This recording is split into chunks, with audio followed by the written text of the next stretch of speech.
Before we start the show, let me thank you for clicking onto this video. If you'd like to see more videos like these, why not subscribe and hit the bell button so you'll never miss an episode. Now, on with the show.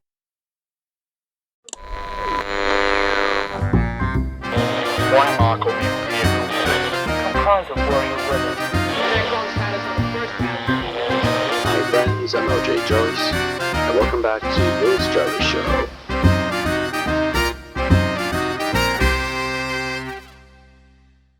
Greetings everyone, welcome back to On Air with Jarvis, the podcast of all things Warhammer and general stuff I find of interest. Joining me this week is the Goblin Queen herself, Rivette. How's it going, ma'am? Everyone doing today? I'm doing good over here in this little sewer cave. Beautiful. It's lovely. It probably smells, but that's fine. Well, that's good. That's good to hear. So how have things been? Things been good. Been a little shitty because of weather, but you can't control that shit anymore. It would be fun to. Oh, dude, weather control would be like the coolest thing to like control. I don't know why. It just sounds like it'd be fun to control. It'll be a lot more convenient too. So it's not like for me where a few days ago we actually had snow in April. Oof. Yeah, and people were getting their tires changed. I was like, it'd be a lot more convenient if I could just, increase the weather a bit just so it can be like spring weather. So I can start priming some models, Oh god, yeah. So I gotta say, Rivette, like Azura, you two are a VTuber. And like the Commissar, you two are someone into 40k. So for the audience in the back and for myself, what is your story into getting into 40k? I'm genuinely curious, Oh god, this is going to be a wild one. Okay, so it kind of started with me hating 40k at first. Oh. I know, it's a dumb way of liking something. But it kind of started with me hating it at first because this was back in 2018. So, in the past. 2018 is when I first heard about Warhammer. I know I'm a little late to the party. And a friend of mine was showing me a bunch of his Kukaradon models. At the time, I hate mechs. I'm not a big fan. Like, I'm starting to like Gundam and shit now, but I'm not a big fan. I don't get the extreme joy of giant robots fucking crushing each other and shit. And when he showed me his Kukaradons, I thought they were just more Gundams, because he's always showing me his Gundams. I'm like, dude, I don't want to see more of your fucking Gundam shit. He's like, this isn't Gundams. You don't know. And so he told me what it was. Like, these are dudes in these suits. So like, wasn't that just Gundams? Like, yeah, but these are dude size. these are men size suit. Well, giant starting size. You know what I mean? So he was trying to give me like a general synopsis of what it was. I was like, yeah, that's cool. And then he told me about the Sisters Battle. I was like, oh, you have my interest. There are ladies. I like having ladies and stuff. I feel represented, that kind of fucking bullshit. So I got interested because of Sisters Battle. And then a couple months after that, I really wasn't like deep into it. I was like, wow, this is cool. Look at the Sisters of Battle. They're fun. I don't know what they are. I don't know anything about them, but they're ladies in armor who kill stuff. They are a pretty cool faction, Oh god, no, now I hate them. What? Why? Oh, I hate how... I'm a very anti-loyalist stuff now, because after reading a bunch of the books, getting really deep into the lore, I hate loyalist stuff. I hate how fanatic and zealous that the sisters are. I hate how hypocritical they are in a shit ton of their books. I dislike a lot of the stuff that they do and that they stand for in their stuff. Which, I know, I'm a chaos girl. What can I say? Well, it's like, you want to talk about hypocrites, then what is chaos then? There was we're trying to save humanity. I'm going to sacrifice this guy to corn. Well, you gotta take a step to get a step. Oh, it's only okay when we do it, right? Yeah, I know. It's really shitty way of thinking. But I don't know. I hate Big E. Big E's a fucking dick. Okay, anyways, I gotta continue. So a couple months after my friend, introduced me, I started playing the game VR Chat. And it was fun. I didn't have a VR setup at the time because you can play the game without using VR. A lot of people still don't know that. Keep that in mind. So I was just playing with my little desktop and keyboard and just running around. And then I found a way to make models, which was easy because it was just using Unity and Blender, which I used both of those for a bunch of my video game development classes anyways at the time. So I found both of those really easy to use. So I found a bunch of models online on DeviantArt, like fucking Miku models, fucking just weird Overwatch models because I was a fan at the time. And then I found a Sister of Battle model. And I was like, oh, cool. I'm going to be the Sister of Battle. Really shitty Sister of Battle model, too. I don't know what game it was from, but it was so bad. So I found her. I was like, oh, cool. She's rigged up. I don't have to do that. I can just put her in and mess with her. So I was running around as a Sister of Battle, just messing around, just talking with friends. And then I met a group of guys who were in Space Marine models. And they got all excited and happy because I was the Sister of Battle. They got even more excited and happy because I was a girl in a Sister of Battle. It's like, a girl likes Warhammer? Whoa! Oh my god, that'll become a constant thing in these stories. I don't know why it's so... Oh, now I know why it's... Well, it's like a shiny there. Pokemon. Come on. I'm going to sound like an idiot. I sound like an idiot here, but come on. Guys, let's be honest with me. It's a shiny Pokemon experience. Let's be honest. Yeah, it's a shiny Pokemon experience. It's like, oh, cool, look, I'm a rare one. But, oh my god, it's like annoying after a while. So, I ended up just hanging out with these guys while they were telling me more stuff about Warhammer, because still at the time, I wasn't diverse, and I didn't really know a lot. The guys were in these cool models. One was in...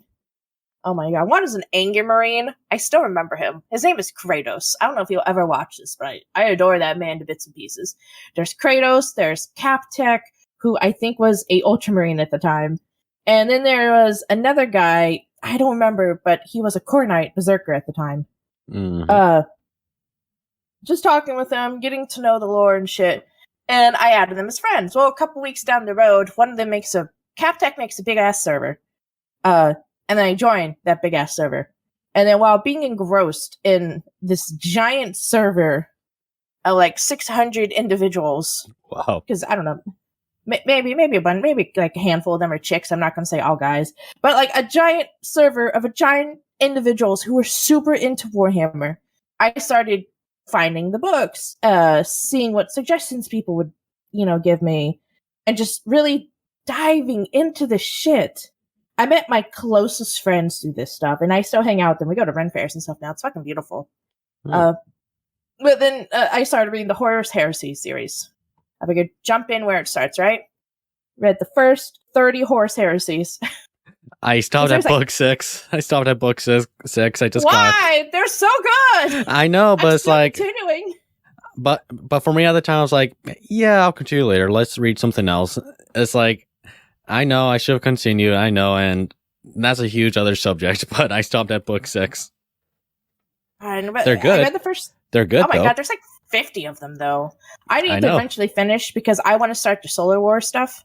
Wait, is that the next stuff? Yeah. Well, that's somewhere in there. And then the Siege Terror shit. Then it goes whatever. I got to eventually go down the line. But like I stopped to read a bunch of the Primarch books and I read all those that I could find. And then I started just reading random chapter books. So I read all the Caradon books. I read the Spears of the Emperor books. I've read all of Fabius Bile's books that are a beautiful trilogy. And then I started going to Necrons and then I read a couple Tals and it's really hard to find some good Eldar books. Yeah, it kind of is. Yeah. Orc books are a dime or like really hard to find, but there are some really good audio drama. I ended up just getting this big group of people, giving me suggestions for these books. And for like the next year, I delved myself into all this literature, all this lore. And then I started buying, cause like, I ended up going to one of my local, Warhammer. No, it wasn't a Warhammer at all. It was just a random hobby shop. I went to go to like this hobby shop to go and buy my first, stuff. And I was looking around. I was like, what am I going to buy? Who do I like the most? Thousand Suns. Fucking love them. So I went to go buy some Thousand Suns. I'm also delving into, this is around the same time, but I'm delving into the first time I bought models. I went to go buy these models and the cashier guy, the guy who was checking me out and stuff, was like, oh, are you buying these for your boyfriend? No. Oh, what are you buying these for? A friend of yours? No. You're buying these for yourself? Yeah, I like them. these are the bad guys, right? Oh, come on, dude. Technically, everyone's a bad guy. Yes, I don't everyone's a bad. No, Missy, you gotta read everything. The loyalists or blah blah blah Imperium are the good guys because blah blah blah. Yeah, that's cool, dude. I just want to buy my models. You should really look into the Sisters of Battle. Yeah, I don't like them. Bruh, come on. But they're for girls. Oh, God, dude. But I don't care. So I ended up buying only one of the boxes of... I should have not bought any of them at all. But I only bought one box of Exalted Sorcerers for the Thousand Suns. So yeah, that is my weird story of how I got... Oh, wait. I should go into how I got into the VTuber thing, shouldn't I, eventually? Whatever. I'll bring that up soon. Okay. Well, yeah, that is how I got into Warhammer. And through VR chat, I met Zoran, the bear. And through Zoran, I met a lot of the TTS dudes because I assisted with making a couple maps for their Upper Hive when they tried doing it 3D, you know? Oh, that's certainly interesting. Oh, yeah. Oh, God. It was so much fun. A bunch of my friends helped with the models. I made the map. It was so fun. I think I'm actually in those videos too. And through Zoran, I met Stringstorm, and with Stringstorm, I did my video shit, and I was the Chaos and Divided IO, and now I'm here. Oh, you were? Yeah, I was Mina, the character I designed. Oh, wait, you designed Mina, or were you the... Or one of the voices? I designed Mina, and I was also her voice. Oh, really? Yeah, well, so Mina is me, and that was actually the design I was going to do for VTubing, but I wanted to not do a demon because there's a dime a dozen demons, and now there's a dime a fucking dozen goblins, and now I'm like, well, fuck me. Well, that's really interesting. Yeah. It was like, no, so I made her as a VR chat model first, and she's all over the damn place. I think... going back to Zoran, he did a sexual harassment video where it was me. I was a director of sexual harassment in VR chat for a court case. That was fun, but that was my Mina model. That's Stringstorm's. I remember Mina, watching that video, actually. Sorry to interrupt, but I remember that video. It's crazy. That was me. It was fucking a riot. Yeah, it's crazy thinking back on that video, thinking, wait, you were in that video. That's crazy. Right? Yeah. Like, it was so much fun. I miss those old days of VR chat, dude. Now it's just like e-boys and e-girls everywhere. It's kind of become a cancer. But now I use it to piss people off. I know I'm such a monster. I started joining just different groups because eventually the Warhammer group kind of became... It's not the group itself, but there's a lot of just annoyingly toxic people within that group itself. And a lot of guys who are very anti-women in that group, for whatever fucking reason that they are. I don't know.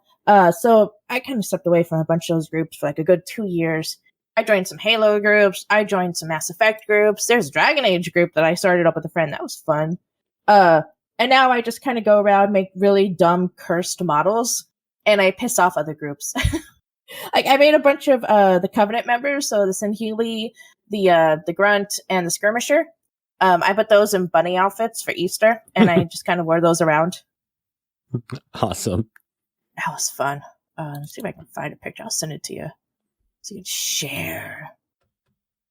Fuck me. Eventually I'll find it. But yeah, it was fun. Fun times. I love doing just dumb stuff like that. It's certainly an interesting story. That's for sure. Yeah. But yeah, that is the story of how I got into Warhammer. There's a lot of things to say, but first and foremost, I do think Sorry. Oh, no problem.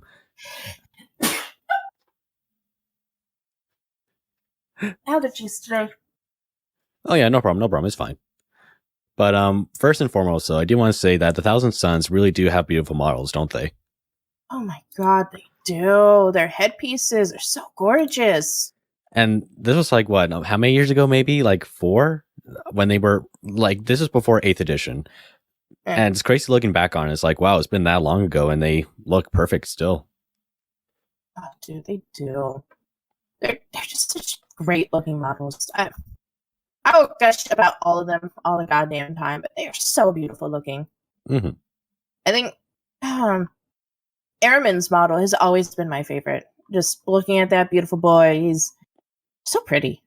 It's probably nothing that he would want to hear. And like, if like you go to this guy, you go to this fucking space marine, like, wow, you're so fucking pretty, and I would die on the goddamn spot. Well, for sure, it's definitely a gorgeous model, and I definitely am interested in seeing all the other Chaos characters getting their updates. Though I think that my favorite personally, and this is because I've finished his book, Clone Lord, is Fabius Bile. I think he has the best looking model in my point of view in the Chaos range, or the Chaos character who got refreshed models, not counting like Primarchs and all that. Yeah. And which leads me to talking about Fabius Bile and his books. I love that boy. Yeah, I decided to start reading his books this year, and I was thinking, I want to read something different. Why don't I try out a Chaos character book? And my choices were something like Araman or Abaddon, but then I thought, well, I liked Fabius's model, so why don't I start reading his first book? Or listening to the book, because this is from the Black Library app, the audiobook. And I was thinking, wow, this is a really good book, and this is a really cool character to follow. Oh my god, yeah, he does some. Sorry about that. He does some amazing. Okay. Amazing is the worst thing. I'm just overly in love with him. But he does a lot of really weird stuff throughout his trilogy. Mm-hmm. He's like, you want to talk about DILFs? Fabius is an actual fucking DILF with his 2 technical children and all of his weird clone babies. The new men are great. New humans, sorry. I can get behind that. And right? And he's got is her name Melusine? Melusine is his daughter. Yeah, she's fun. Unfortunately, I read her fate in Clone Lord. It's unfortunate. Did you read the 3rd book? It gets better. She gets better. Life gets better. Well, spoiler. I haven't read his 3rd book yet. Well, you don't know how it gets better. She's, she is what she is now, so better for her isn't better for you. Okay. But yeah, it actually is an interesting falling character like Fabius, and people will, and I just want to say this too for people who always talk about 40k. It's like, well, how can you like Imperial Man characters if they're blah and blah and blah? But then it's like, well, so many people like the character Fabius Bile, and even though he's messed up, we're interested in hearing his story. It's like you're allowed to like characters who aren't on the all good, oh, I'm the perfect Superman kind of person, There's a reason why so many people like the character Walter White's. In the same way why you would like Fabius Bile and all that, Guy on a mission for whether it's good or bad how it ends, he has a goal that he's fucking reaching. Exactly. And I want to ask you this, because we're talking about his like new men and all that. His clan hounds, would you like to see them as models? I would love to see the clan hounds as models. I would love to see how they, do them as models. Because clan hound are a mix of humans. For those who don't know, they're Fabius Bile's new collection of men that he wants to take to. He wants to eradicate the current human race because, we're hot fucking shit, and put them with people that don't need the protection of space birds. Where his clan hounds, his new men happen. These are for people who don't know the story. Oh, yeah, of course. Might as well throw that out there. But yeah, so they're a mix of Eldar, human Eldar Astartes, and like 20 other different aliens to make these perfect humans that are able to hunt and kill Astartes on their own. And I love that. But I would be so curious on how they would make those into models, because they don't really, the books talk about them, but the books don't always talk about their features. They just talk about them as individuals. There's definitely talk that they're like, oh, no problem. There's definitely talk, especially from the first book, of how they're like bulged, and even with like the female clan hound, Fabius's most favorite. Mary. Yeah, Mary. So what's her name again? Agori. She's Agori, her Agori. Her name is a pun on Agori. Fuck. Do you know Frankenstein's little assistant? Oh no, I don't. Oh, fuck. Well, all the stories with Frankenstein having, like, I don't think he actually ever had. Maybe he did. I don't know. It's been a while since I've read it, but he had Igor, his weird little hunchback assistant. Oh, from the movies. We're not. Yeah. That's why Agori's name is because she's Fabius's assistant, Agori. Oh. I looked that up because I was curious on why that was. I haven't thought of this. I haven't thought of that. Interesting connection. I didn't realize. But yeah, it does have fun. It definitely does fit with the whole idea that Bile is like the Frankenstein doctor in this world, you know? Oh yeah. Oh man. His first book really got really fucked up because man, I don't want to spoil it. But in one of his books, he has this weird homunculine space marine hybrid creature things, and one of them was an Imperial Fist, and he was attacking the other Imperial Fist, but they're like, oh, that's my brother, because it had his tattoo on his arm, and they're like, fuck no, and they killed him. Yeah, but about the whole Glanhounds thing, sorry. No problem. They are in a way sort of like pseudo Space Marines, though they're not really Space Marines, of course. They're a whole different thing, but they're the equivalent of mass production version of Space Marines. If Fabius found a way to make Space Marines, mass print them, whereas for Space Marines, they are more like high maintenance and all that to create. So he was also able to have them breed so they can produce on their own now. Yeah. Exactly. And then he realized, they worship Primarchs like other Space Marines do. Shit, I might have to start all over again. And he was real disappointed in that. They worshipped him really hard.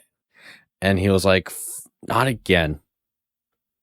But if it comes to them getting models, I am a bit curious on how can they do this, because we don't really need, I'm not really sure if they necessarily wear power armor. I wouldn't be surprised if they did, though but then again, because the question of, are these just going to be another faction that wears power armor and basically have their own version of bolters? That is something I'm curious about. They didn't wear any armor at all. They wore just cloth and stuff. Okay, and they were the size. They were the size of a regular human, just bulgy and really fucking muscular. Mm-hmm.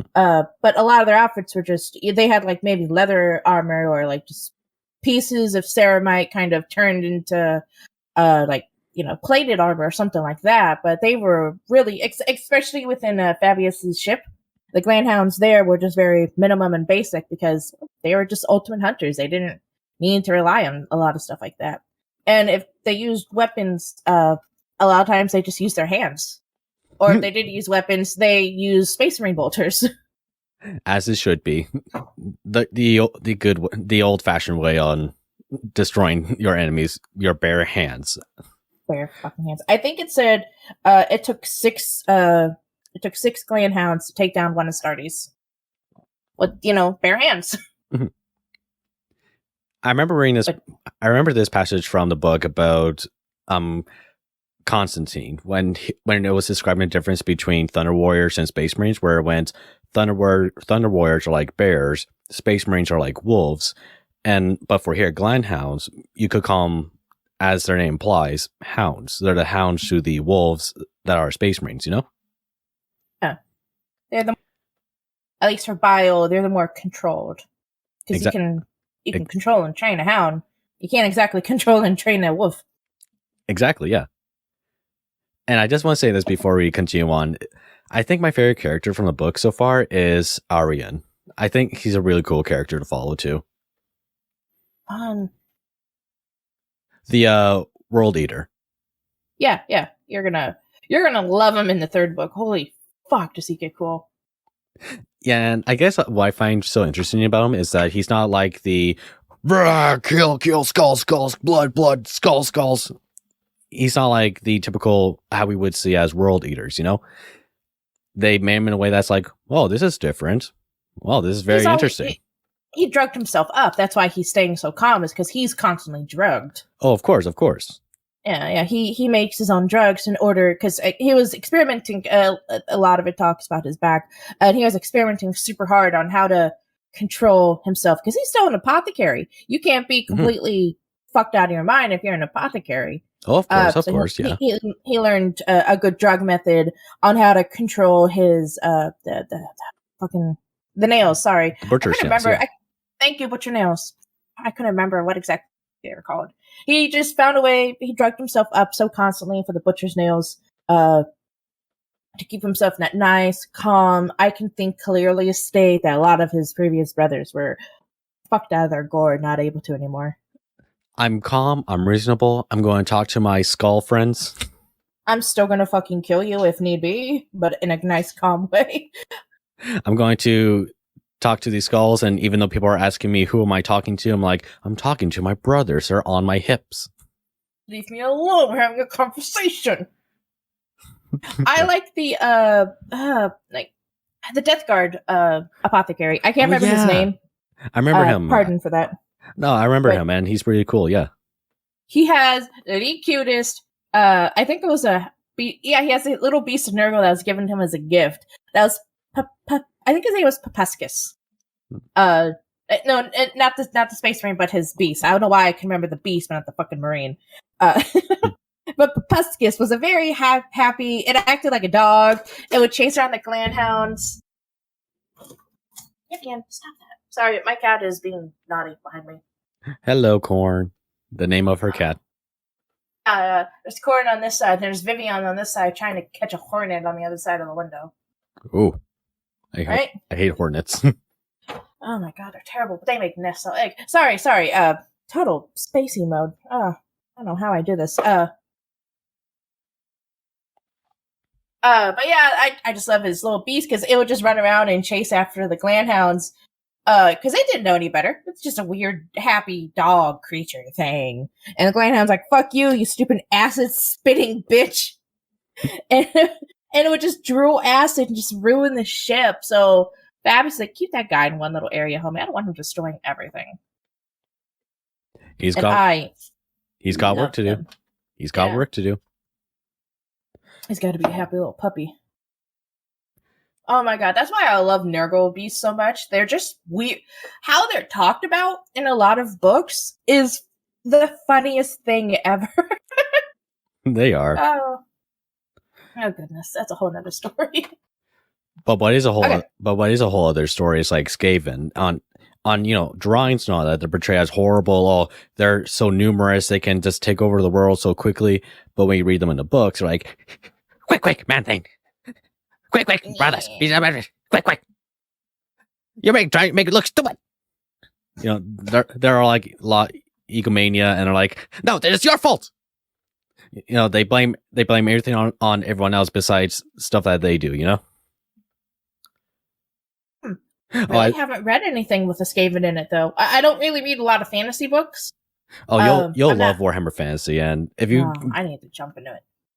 Yeah, and if you want to read a book about Skaven, definitely do Skaven Slayer with Gotrek and Felix. That's such an excellent book, and you'll love the Skaven characters because literally it feels like you're reading like a Disney villain in a good way. Because they're like, I'm a diabolical master. I have all these minions. I'll take over the world, but it's like so much incompetence, and it's like. And they don't take responsibility for that. Where it's like, no, this is thinking about is really. There's this huge complex plan against me, even though it's like, no, you just messed up. Mm-hmm. But yeah, you were saying? Oh no, I don't know anymore. I was stopping so you can continue on with the notes in there. Oh yeah, no problem. But I want to ask you too. What is it that got you into VTubing now that we're on that conversation? This is a story that people don't like. So I don't tell it often, but I did it out of spite. Oh? Oh, excuse me. A lot of things that I do is out of spite and anger, and I don't know why. I just think it's fun. It's probably a really terrible way of doing things, but I had a friend who was really braggy about excuse me, what's the word? Oh, excuse me. Who was really braggy about being a VTuber. It's like, oh yes, look at all my models. Look how cute it is. Look how many people adore me. Look at everything I'm doing. Don't you just think this is cute? Don't you just love me? Don't you just love what I'm doing? It's like, oh my god, I'm so fucking tired of your shit. And she would just go on and on and on and on about just herself, her shit. Which, I want to be happy for her. She's doing something she likes, I'm happy for her. She's doing shit she likes. But when you keep doing this for a fucking month in conversations, it gets a girl mad. It gets a girl annoyed. So I decided to try it myself. I didn't tell her. I sat with a bunch of friends, designed a goblin character that I thought would look cute enough, but fun enough, but weird enough.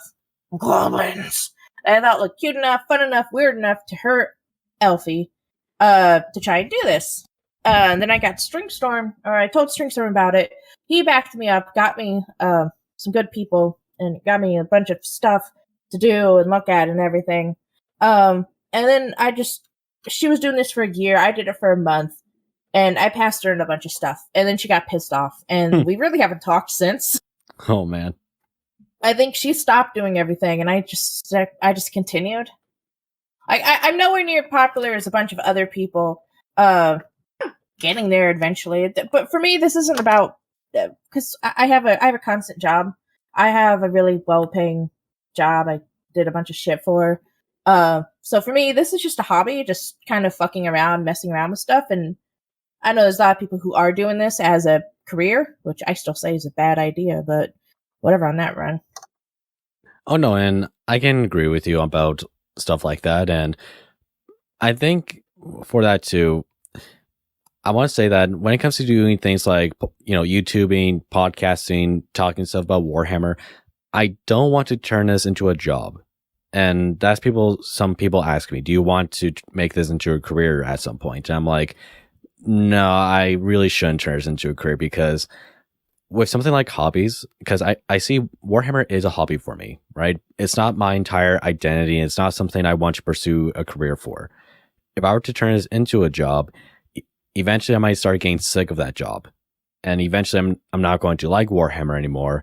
And I can't just change my stuff now because I have made this audience talking about Warhammer, and my money depends on talking about this kind of stuff. But I can't change now because it's too late. So with something like YouTubing and all that, I think you are right. And when you're saying that, maybe it's not the greatest idea to turn into a job, because I can relate to that. I don't want to turn something like Warhammer into a job,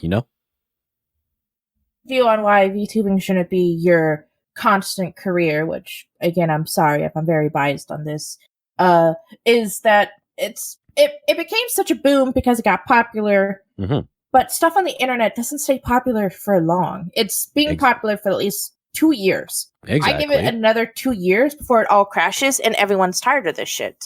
Exactly. And it's just, you got 2 years of this, have fun, but I won't expect any of this to be a constant, continuous enjoyment after a long time. After a while, everyone's going to get tired. Everyone's going to get bored. I nobody likes hearing this. And sorry, it's just one of those things that happens. This isn't a thing that should really be how I make all my money. It should really just be a side hustle, is what I call it. This is my side hustle. I cosplay, I make costumes, and I sell those, and I do VTubing as a side hustle. I make some good extra cash. A lot of my money that I do through VTubing, I've talked about this a lot with friends and people, and just people who know me just know this. I don't keep any of the money I make from this. I donate it all to different animal charities around where I live. Oh, nice. Because it's like, I don't want people's money. I'm really upfront about this. I don't want people's money if they watch me. If I want to be entertaining, but I don't want their money. I don't want gifts. I don't want anything from theirs. I want them to save their money for something more important. Because I don't know. I grew up with, my dad used to always tell my brothers and me that you never pay for porn. Never pay. Never pay for porn. He's right. It's like, many people make OnlyFans, but it's like, why would I pay for OnlyFans if I can search something up on Pornhub for free? Yeah, he's like, never pay for porn, never pay for most of your entertainment if they're doing it for free. Which is that's not always a good way of thinking it, because you do want to support your entertainment. You want to buy their merch. You want to show how much you love them. That stuff is cool. That stuff is awesome. But I don't want people to give me their money. And all my stuff through Twitch, I quickly give it to different charities. Because it's like, thank you guys for supporting me, but just know that I'm not keeping that support. I'm giving it to animals. They deserve it. I always just tell people whenever they donate to me, it's like, dude, you don't have to. You know that, right? You can go give this to some other VTuber who actually needs it. Because there's another thing. There are a lot of people who are doing this for all their money. They're spending a lot of money on these models. They're spending a lot of money on these overlays for all their stuff. Oh yeah. Which I'm gonna be honest, I haven't spent a fucking dime. I've made my own models, I've made my overlays, and I've made everything myself.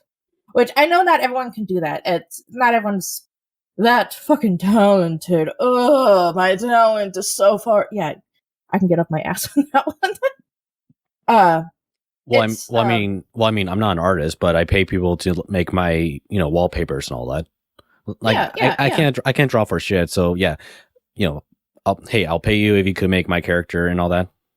That's normal. It's like, that's totally normal. It's what you have to do. There's not a lot of people can do it themselves, and that's fucking fine. I'm never against any of that. Sorry if I sounded like I was.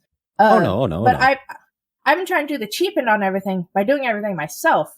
So a lot of my stuff looks nitty gritty and kind of grossly homemade, and I really like that vibe. So I've kind of been sticking with this. The whole lore for my character and shit is she's a shitty goblin who's doing everything herself until eventually she gets big money to be able to get all the good shit.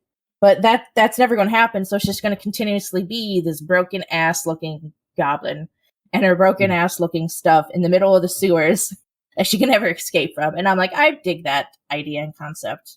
It's Angry fun, goblin. It's weird. Angry goblin yells to the surface. Angry goblin dictator who owns a casino now, because I thought that'd be funny. Golden Goblo, family bar and grill and casino. Probably brothel, but we're still trying to get the license for it. That's the entire title. Yeah, and I just thought it'd be fine to give a Space Marine fedora because I thought it'd be a funny idea to do. The Magnus model that I used to use for VR chat. Hmm? This cool dude, I think his name was Ninja something, but he used Joaz. Joaz makes a bunch of really good Space Marine models, and I think he might have started working for Warhammer Plus, doing some of their animations with models. I don't know. Oh. I can't remember if he started doing that anymore or not. So don't quote me on that. It's been a while since I've talked to the guy, but Joaz did a bunch of cool shit. A bunch of people did some cool shit with his models, and somebody made a Magnus model. I got my hands on that Magnus model because they were, giving it away and shit. And I gave him really gross, shitty hair and a fedora. And I would just go around going, you don't understand. My father owns an Imperium. And you call my fedora cringe once in a live video. Milady. Yeah, and you and Dusky made fun of me, calling me cringe. Like everyone does. I remember. Oh yeah, we're dicks. But hey, it's your shtick. I'm a skeptic. You're sticking with your shtick. I'm a skeptic lady. Wow. I skepticize. My bad. I'm kind of just winging everything, if we're going to be honest. Like, if you have anything on your list of what do I have for the future, I have no plans. I'm just winging it until something else happens. No, that's basically what I'm doing. I'm just winging it. That's how I'm running my life, really. Oh yeah, dude, that's how I got through college. Exactly, me too. I barely passed, but I tried. I really tried, and even though I didn't get the marks I want, I still pass, and that's all that counts. I did 7 years of winging it in college. Came out with 1 associate's, 2 bachelor's, and a master's degree. For me, it was meant for 3 years, but I had to repeat 1 year for 1 class, so technically 4. Technically 4 for me. Gee, girl, look at you. I'm a guy. Oh, it's gender neutral terms, homie. It's like, dude. No, I know. I call everyone girl. I call everyone dude. I call everyone man or guy. It's Oh no, I know. I've It's had a a few joke. It's a people joke. be- It's a joke. It's a Yeah, yeah, joke. yeah. Come on. But who do you know? Maybe I'm actually a chick using a voice filter. dude, fucking rock it then. Maybe I'm a. Hey, just telling you guys. Maybe I'm a 7-foot tall lady who likes Warhammer, but I use a voice chat just so I can fit in with the crowd. Conspiracy theory. I used to do that actually for VR chat Oh yeah. to hide from guys. I would use a voice changer to sound like a guy, or I would be in a Space Marine model, and I got this good voice mod that my friend set up to sound like a Space Marine. But I'd have to really lower my voice because my voice is still too high for it, so it sounds really weird with the high voice. Mhm. So I had to lower my voice, but like it had all like the really cool mods and shit for it, so it sounded perfect. And I was a man, and nobody came to bother me because nobody bothers a man in VR chat. Yeah, because hey, if they see a shiny Pokemon, they'll try to catch it. It's like, hey, I like a bunch of your stuff. Will you go out with me? No. Ugh, I hate that. I hate people. Like, I'm in the idea that, sorry, people are still going to hate this one. I don't like the idea of online dating, and VR chat's just a very fucked up version of it. And it's just, fuck off on me. I don't want your shit. I was here to have fun. Just don't hit on people. Nobody wants it. And remember that, boys, men, whoever the fuck is watching, women too, because that's a fucking thing. Don't fucking be obnoxious with hitting on people. Learn to take no and walk off. The amount of stories I have with that. Okay. Sorry. Oh no, it's fine. It's fine. But before we continue on, I want to ask you one more thing. I want to ask you this thing. So, with your dislike of Scissors of Battle, I'm assuming you didn't like these Scissors of Battle comics by Marvel when they came out?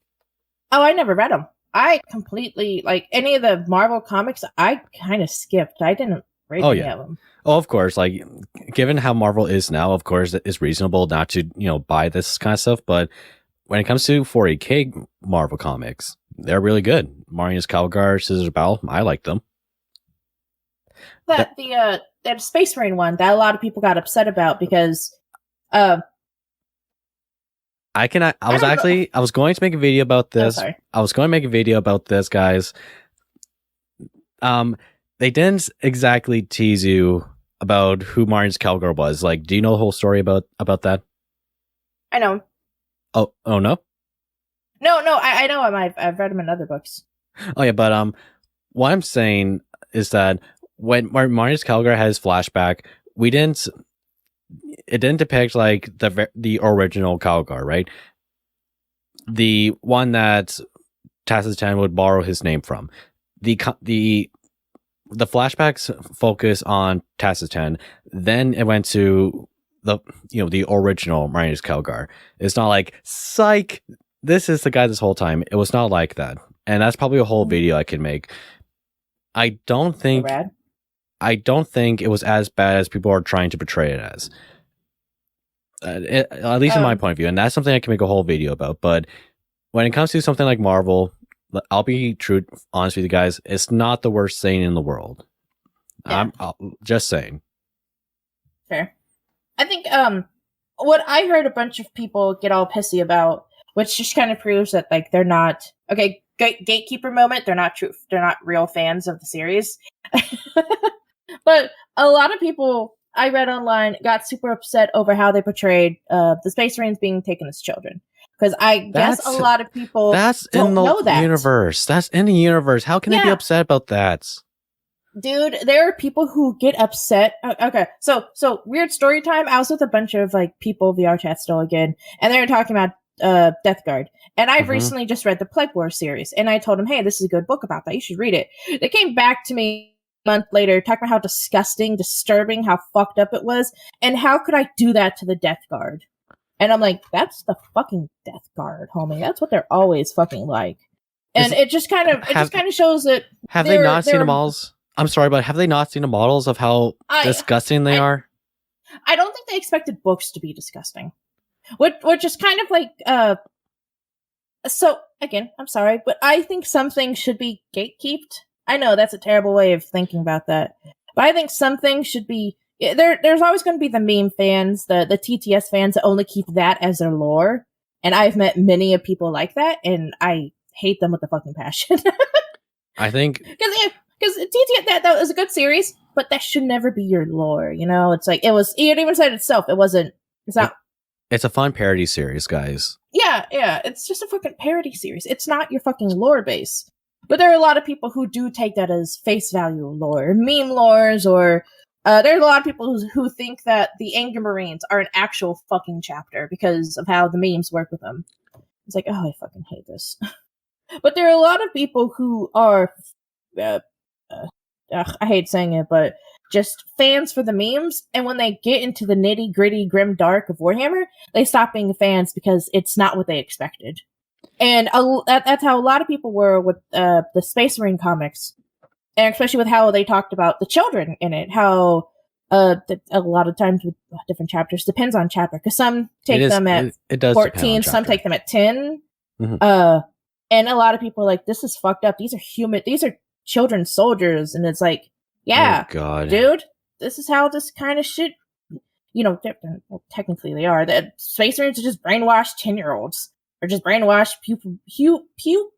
prepubescent children who are just there and just doing what they're doing now. It's just what they are. That's why a lot of them are very socially inept when it comes to talking with the common human, because they're just still in their own sort of mindset. They didn't, they weren't raised this way or that way. They're not really humans. They're just weird. It's like, but a lot of people don't know that. And I don't know, it's like, but you're fans. How can you not know this? I don't know. That's why it's like, I hate some people. It's like, you just wanted to be this and this. It's like, me and Metalman actually talked about this in the last episode, in the last podcast. It said, when it comes to something like gatekeeping, we're not saying, exclude this, or you just want to exclude, I don't know, women from your stuff. You want to just exclude, you just want to make Warhammer about white people. It's like, we did not say that at all. What we're saying is that what? Sorry. Oh no, I was going to say there's a lot of Space Marines, even within like different chapters that are specifically written and talked about as being different colors. Yes.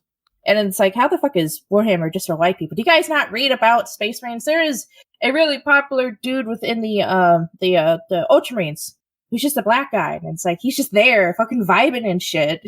It's just a sucking life. How can you people say stuff like that? Do you not even read? It's like, hate people.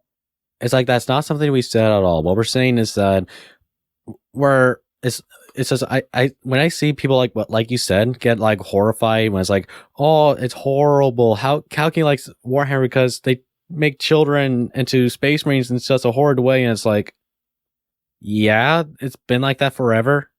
How do you not know this? For someone who says you like Warhammer, well, do you actually like Warhammer? It's someone who was a fan of the Iron Warriors. I started talking to them about the Demon Abraca. Do you know what I'm talking about? The Demon Abraca? Demonaga. I said it wrong. Demonatica. Thank you. I told them about that, but I wouldn't go into detail. Yeah, I want to go into detail about it. It's like, you should read about that. It's really interesting. It's a very interesting way on how they wanted to try and repopulate their numbers. Mm-hmm. Like, okay, I'll take a look. And then it came back to me going, this is fucked up. What is this? Like, yeah, dude, it's fucked, but it's really fucked. I was like, how can I fucking do this to women? And I was like, one of those topic points. Yeah, it's like, well, dude, it's what they needed to try and do. And he was like, but this is fucked up. It's like, but this is Warhammer. This is grim dark shit, dude. This is what it is. I was like, no, this is fucked up. I bet this is the only thing that does it. I was like, you need to learn about the Eldar then.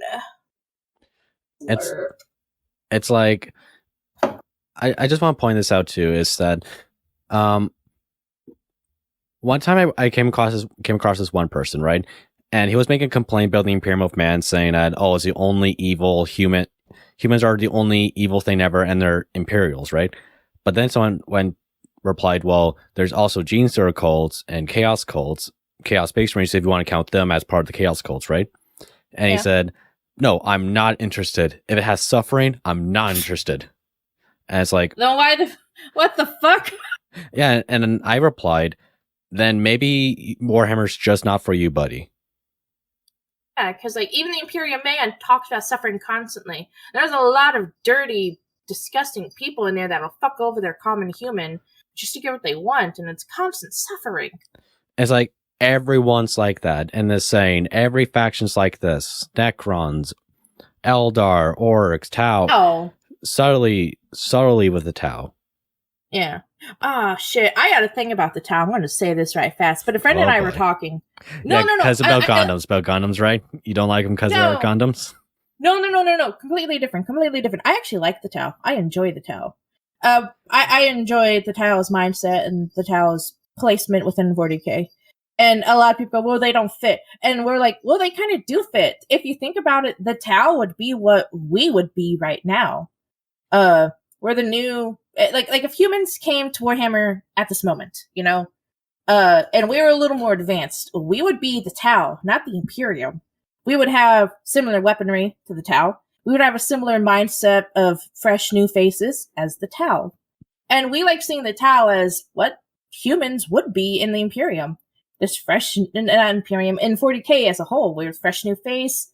Weapons would be similar because we would be more, you know, that way of weaponry currently instead of what the Imperium Man of weaponry is right now. And that's why I like the Tau, is because you can just easily place the humans in that spot. I will say this, so considering how humans are and how we are right now, and especially what's going on in the world, we're not the most, you know, tolerable people when it comes to other humans. I'm just saying that. Oh god, yeah, that sort of thing. Fucking totally. But neither the Tau, they're the same fucking way with their own race. Well, they're more like, well, no, they are more cooperative, and that's only because they're part of this, what is basically to me a cult, a political cult at least. When you think about it, so is the Imperium. Oh, I know that. I'm not making. I'm not saying. I'm not saying. Oh, this is the only exception. I actually did a video about this. How there's a subtle, maybe not evilness, but maybe the sort of. Yeah, maybe that's the best way of saying it. A subtle evilness to the Tau, where they're not like full blown in your face blade regime as the Imperium of Man, but they are the more of the people who want to subvert the other people, wanting to take them in to be part of their own empire, to work in their own ways. Because they all talk about the greater good, but who is the greater good for? Because we have the Ethereals, the Masters, we have the caste system with all the other castes, and then below the caste, there's everyone else, crew, humans, etc. So it makes you wonder, the whole idea about the Tau Empire, are everyone equal in this empire, or are all Tau equal, and then there's everyone else? But I did make a video about this if you guys are interested. Wink, wink, nudge, nudge. Going to the Tau, they really do focus on the 8 steps of cults. Mm-hmm. Well, a lot of people say there's 15 steps, but there's technically just 8. It's a lot of psychological manipulation. There is a lot of putting. They find a lot of people who are just in a weaker point in their lives, which again, it's. I know I was just giving the Tau praise, but the Tau are just as fucked up as everyone else. But they find people who are weaker in their lives. They try to talk about a greater good, a greater community that they could serve with. And it's like you said, it's just fucking cult shit. They are the cultiest cult. They are the most on the nose cult in Warhammer. There's a bunch of other cults too, you know, of course, cultists and shit. But the Tau are the most cultiest of cults, and I love them for that. If we're going to be honest, I like how on the nose it is. I do too, and that's one of the solid ways I like about them in 40K is that. In 4K, everyone is evil, but there's different interpretations of that evil, you know? And that's why people like 4K so much. So the whole argument about, 4K should be like Star Trek, it's like, dude, I don't think you really liked 4K. And that's the worst comparison you can make it. Comparing... Yeah, there's people who are like that. They're like Star Trek fans. Then they see something like 4K and it's like, 4K should be like Star Trek and it'll have a wider audience. And it's like, why would you compare Star Trek to 40K? That's like comparing a pistol to a M16 or something like that. They're two different things, guys. fuck. I generally enjoy Star Trek. I'm not the biggest fan of it. I gotta get so I know I'm a bad fan, but I like Deep Space Nine more than I like the original series or anything with Picard or Captain Kirk, and Captain Picard. I like those series now that I'm older. Because my dad tried to show me those when I was younger, and a lot of it's very political, very too much talking. And as a little kid, I thought that was boring. Hey guys, but then I watch this alien race that's half black, half white. I think it's a metaphor. I didn't like how just talky and how just boring the original. I know I'm going to get hated for this, but how it is boring. I was it fucking is boring. 5. It is boring. I don't like Star Trek. I don't like Star Trek. It's boring. I love Deep Space Nine though, because Deep Space Nine does a lot of that, but they do it in a very funny way with a really interesting cast. And that's sort of my deal right there. But it's like you should never something that's that boring, that boring and that political with fucking Warhammer. That's a shitty combo to mix. It is. It is. No, I would love to see Warhammer shit in the Massive universe. That would be some fuck. The Reapers can join with the fucking Tyranids. That would be funny. Terrible. We would all die. Or I made a huge theory about this, where if there's like a universe connection, if we were to bring like Dead Space and bring that into 4AK, would something like the marker be something of Necron tier technology? Clicking with your needle. Yeah, I thought that'd be a fun little like fan theory connection, like the Necron tier creating the marker and the necromorphs being something of Necron tier creation. Yeah, it's like that space magic that I think that can work for them. It'd be really interesting if they did more like that. Though I think we've diversed the subject enough, and I think I bring up. Sorry. Oh no, and I kind of talk about this kind of stuff almost in every other episode. I'll admit about the whole idea about gatekeeping, stuff like that. People who like talk against gatekeeping. I know this sounds shitty, but I'm for gatekeeping to a level. I am too. Yeah. I know it sounds like it might sound like a creepy word to say to some people I know, but come on guys, there are people who just aren't really interested in 4K as you might think. And sometimes the whole argument about, it's just for a wider audience, sometimes it doesn't work as you might think. I'm just saying. Because sometimes that audience is just not there. And I had a big talk about this because we get bored. We just we're all huge Warhammer fans. Excuse me. I'm gonna cough all day. We're big Warhammer fans, and we've talked about gatekeeping.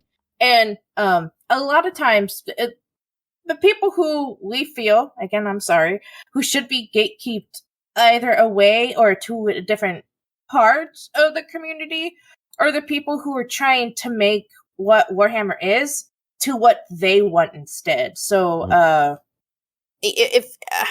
can I say this without being, there are a lot of people, female space marines. That's a fucking topic and a half, right? That's a fun topic. That's a fun topic. I'm very against them because lore-wise, and they've already tried it before and it failed, and it just fails. It just failed as an experiment that was originally tried due to they were trying to put man stuff in little girls, and that shit don't fucking fly. The girls had a higher, it just all died, so that's why they stopped that.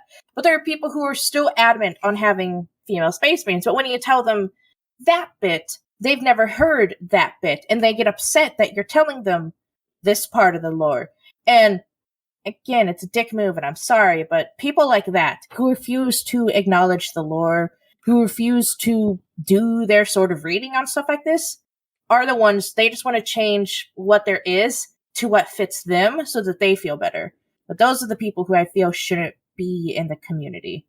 I know that's a dick move, but that's kind of how I roll with that. And there was someone who was like that. They were like, oh yeah, I know. I just don't care. It's like, Yeah, it's like, oh, it's just fiction. It's not real. It can change whenever it wants. Stuff like that, I just find annoying. Warhammer's very well. I say it's very stuck in what it is now, even though there is constant stuff being changed here and there. But it's not something that big. It's not something that big. It's not something like. Yeah. It's not like, oh, we're going to write out this Primarch and his Legion, and that'll be the end of it. It's not like, oh, we're going back in time and we're going to make this little change that will like cause a butterfly effect. It's not something like that, you know? It's not like, oh, we're going to write out World Eaters all of a sudden. It's not like that. It's like the biggest fucking mistake that anyone could do. And another thing, what I kind of get a giggle out with Warhammer is people who want female Space Marines, or the kind of people who go, there are no women in Warhammer. And that's a lie. Yeah, that's I know. A lie. I know. I've met a lot of people like this. And I was like, what about Sisters Battle? Oh, well, what about the Imperium? What about the Imperium Army? They have full female regiments. They have full female commissar regiments. I was like, well, what about the Eldar? They use female. What about a lot of the Chaos factions? They use girls all the time. Especially now with it.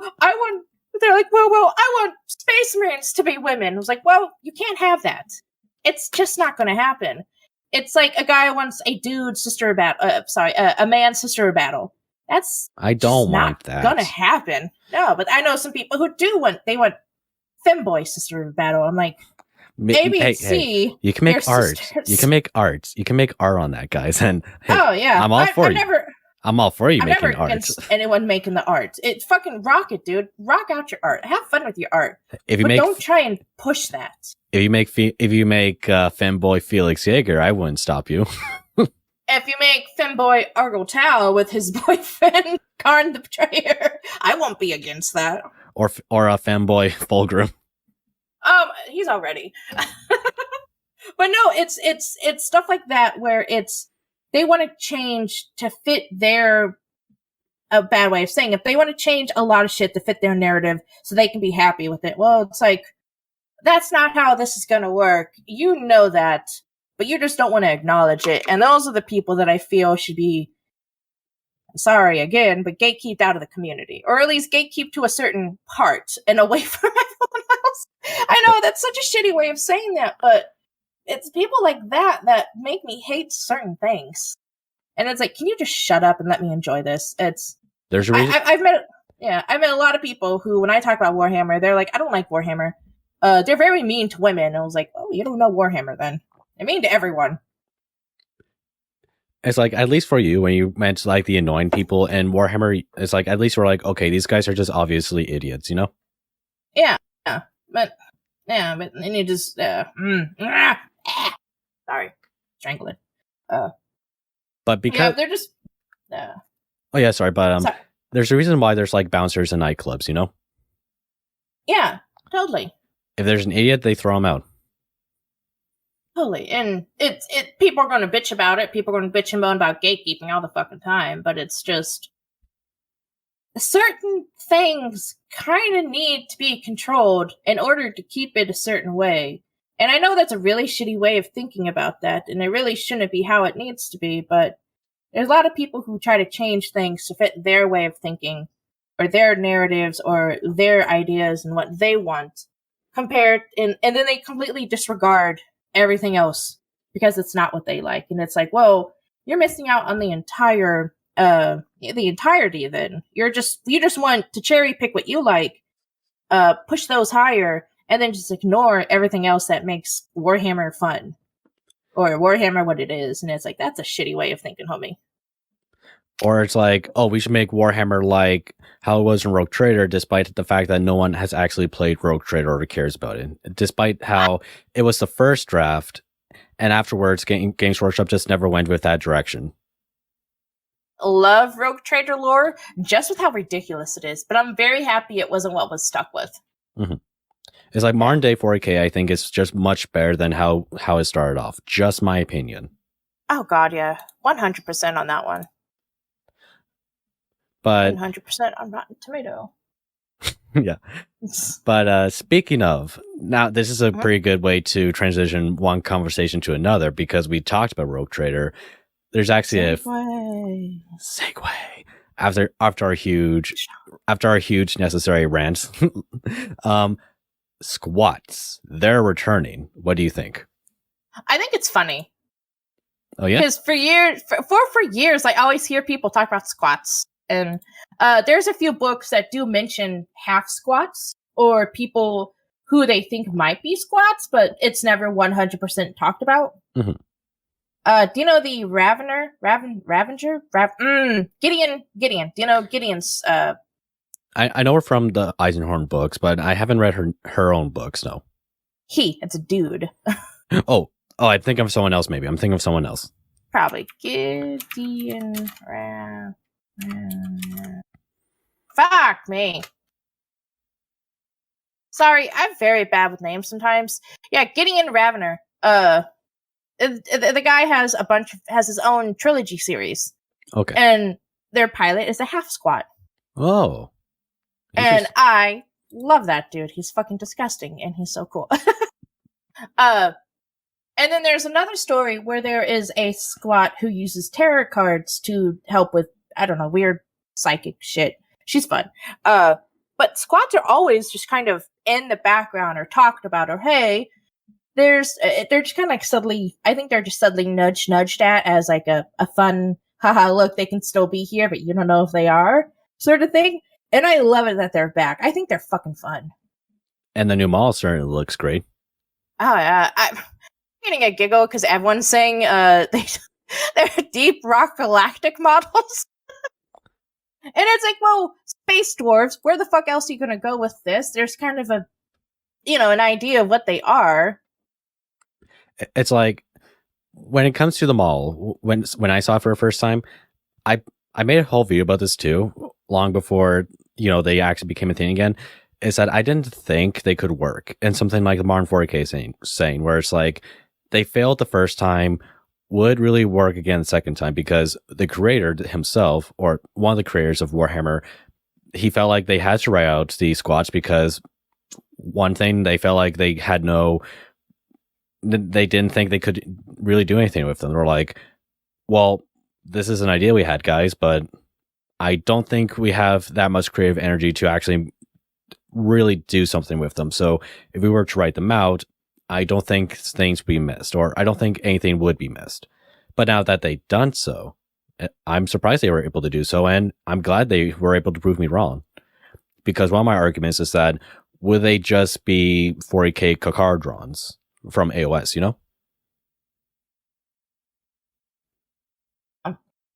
I like their designs. I like dudes with beards anyway, so that's like hitting a huge jackpot.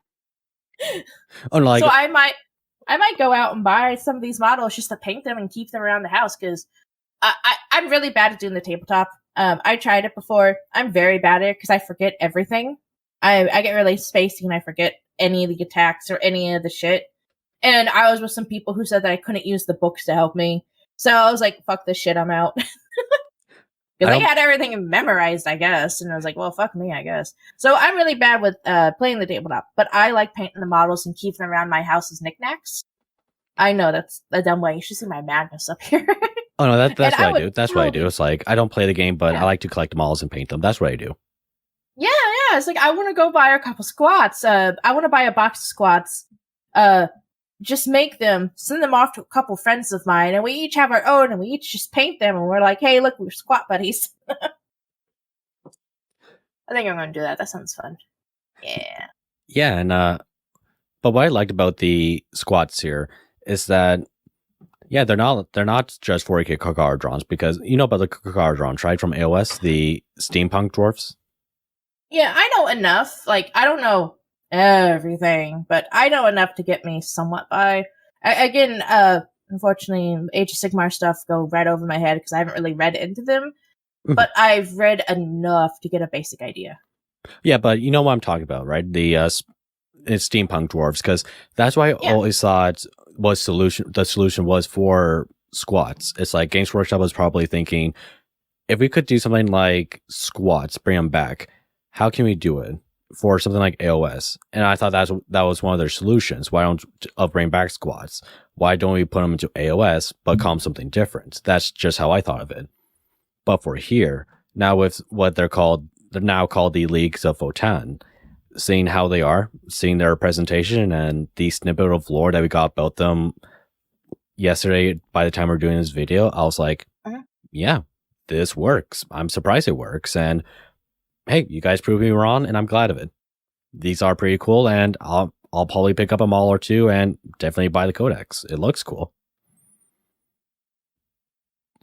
To see what kind of books that they make with them. If they do go into books anytime soon with them, because I know they're kind of backed up on what they are making. But I would love to read more lore about them. Just read how they are, read about their society.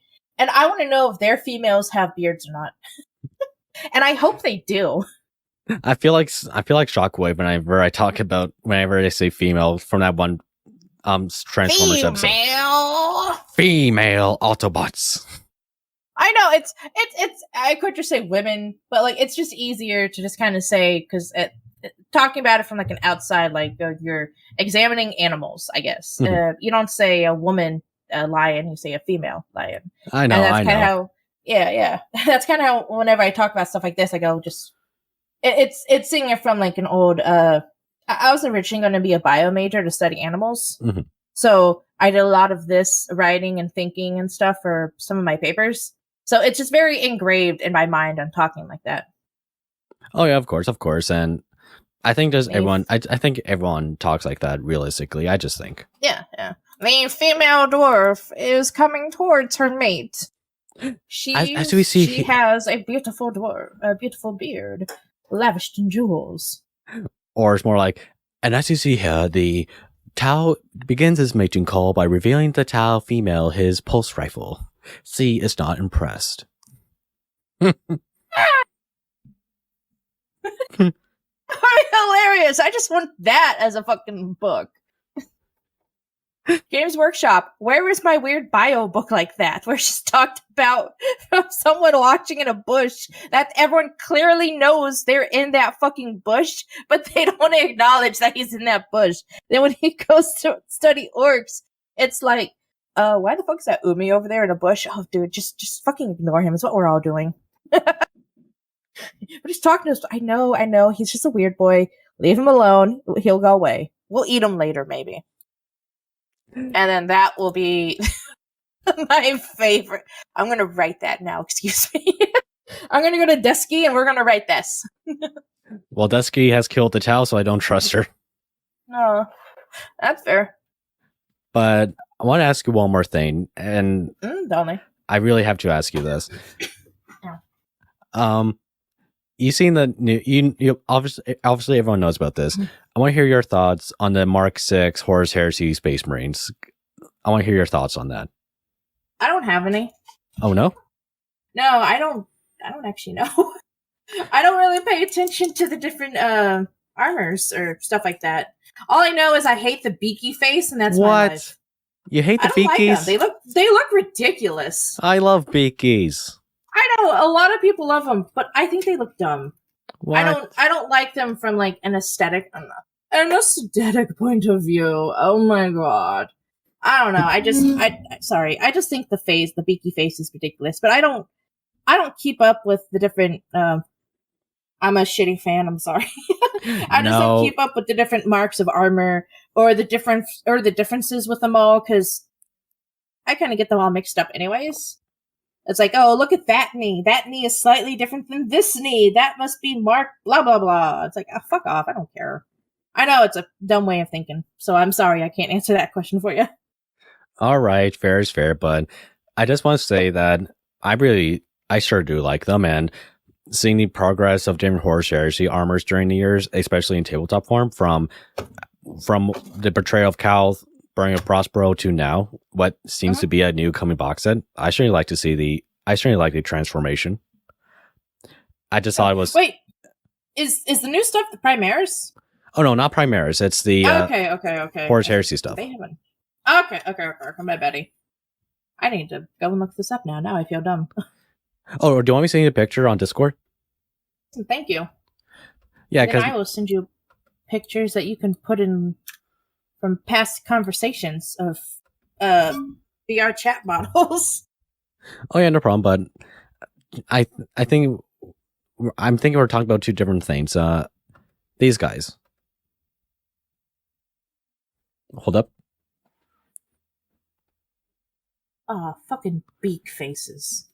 Yeah, we were talking. Yeah, we were on the same subject, were we? Or were we talking about?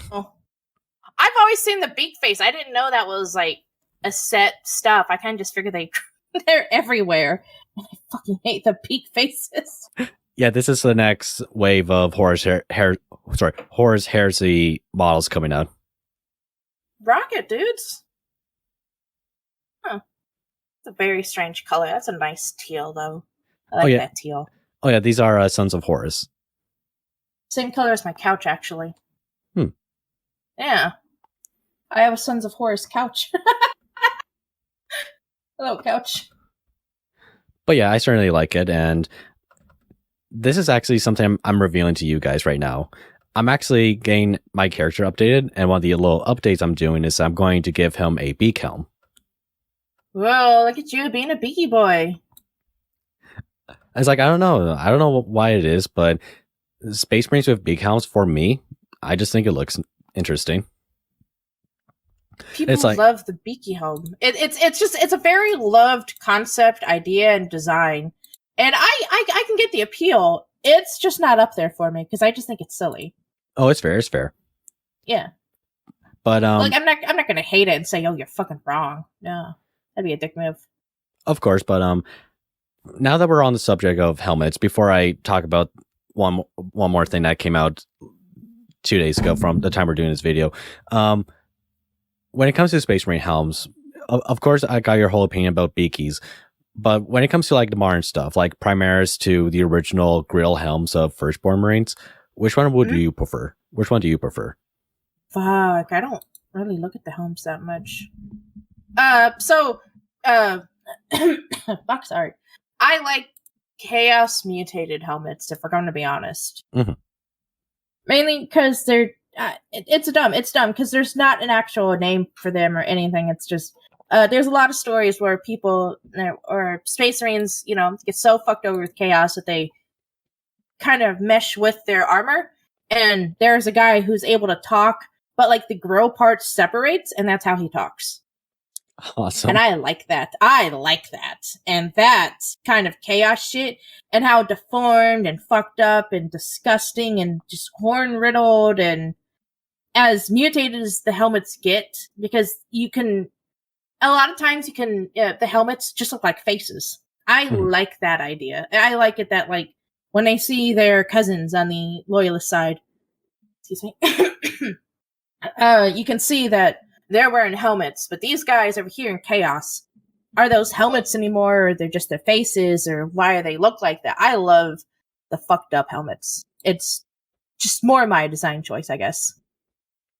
So I guess I don't have a very good answer for that, because I don't really care for the helmets, but I like them when they get super fucked. It's like, do you like the newer Chaos Space Marine stuff where it's like all horned and all that demonic looking? Oh God, yeah, that's so cool. I love that demonic looking stuff. Yeah, so there we go. I do have an answer. I love the demonic stuff. I love the Chaos stuff when it comes to the helmets, because a lot of them can be so different. They can be in the same, groups, and you can tell them apart easily by just looking how they get deformed and how Chaos fucks them over and how mutated they can be.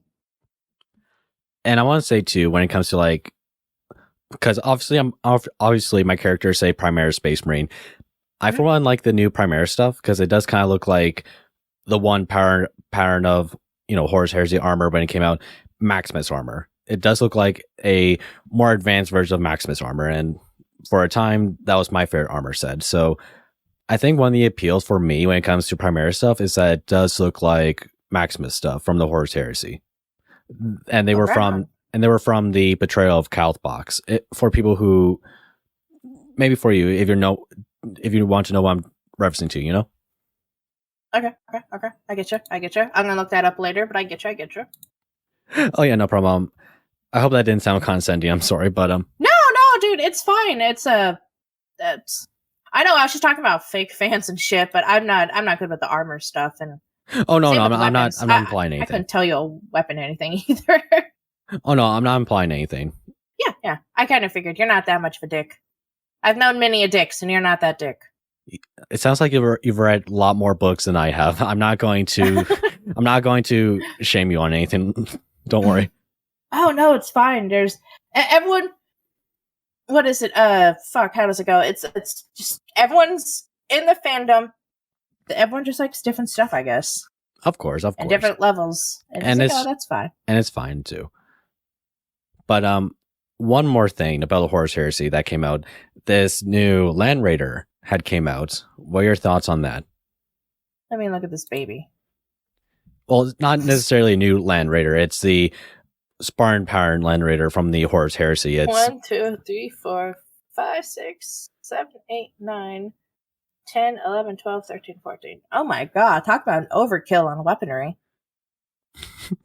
When it comes to Space Marines, there's no such. When it comes to something like 40k, there is no such thing as overkill. When you hear overkill, look at the Tal railgun. I'm just saying.